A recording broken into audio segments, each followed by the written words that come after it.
നമ്മളൊരു വ്ളോഗർ എന്ന് പറയുമ്പോൾ ഒരു പെയ്ഡ് പ്രൊമോഷനാണെന്ന് ഇവർ അറിയുമ്പോൾ അല്ലെങ്കിൽ അറിഞ്ഞു കഴിഞ്ഞാൽ എന്തോ വലിയൊരു ക്രിമിനൽ കുറ്റം ചെയ്ത പോലെയാണ് ഉറപ്പായിട്ടും ഇവരുടെ മനസ്സിൽ ഓരോ പെയ്ഡ് പ്രൊമോഷൻ. എന്തിനാ നമ്മൾ ഈ വീഡിയോ കാണുന്നത്? അതായത് കൊളാബറേഷൻ കണ്ടു കഴിഞ്ഞാൽ പ്രശ്നമാണ്.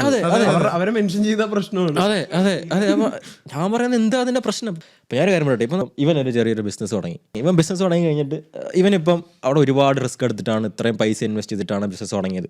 ബിസിനസ് തുടങ്ങി അവിടെ അവൻ ഒരുപാട് ആൾക്കാരെ എംപ്ലോയീസ് ആയിട്ട് വെച്ചിട്ടുണ്ട്. അപ്പം ഇവൻ ഇപ്പം നല്ല ഫുഡ് കൊടുക്കുകയാണെങ്കിൽ ഒരാൾ വേണം അത് ആൾക്കാരിലേക്ക് എത്തിക്കാൻ വേണ്ടിയിട്ട്.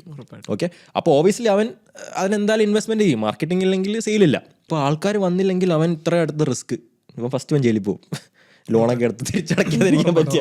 ഞാൻ പറയാം, രണ്ടാമത് ഇവനെ ആശ്രയിച്ച് കഴിയുന്ന ഒരുപാട് കുടുംബങ്ങളുണ്ടാവും. അതെ. അപ്പം ഇവർക്കൊക്കെ നമ്മളൊരു ഹെൽപ്പ് ചെയ്ത് കൊടുക്കുവാണ്. പണ്ടത്തെ ഒരു ഏകാശ്രയം ആൾക്കാർ ടി വിയിൽ പരസ്യം കൊടുക്കുന്നു, പത്രത്തിൽ പരസ്യം കൊടുക്കുന്നു. അപ്പൊ അതൊന്നും അല്ലല്ലോ. ഇപ്പൊ സോഷ്യൽ മീഡിയയിലായിരിക്കുന്നുണ്ട് ആൾക്കാർ ഫസ്റ്റ് വ്ളോഗേഴ്സിനെ വിളിക്കുന്നു.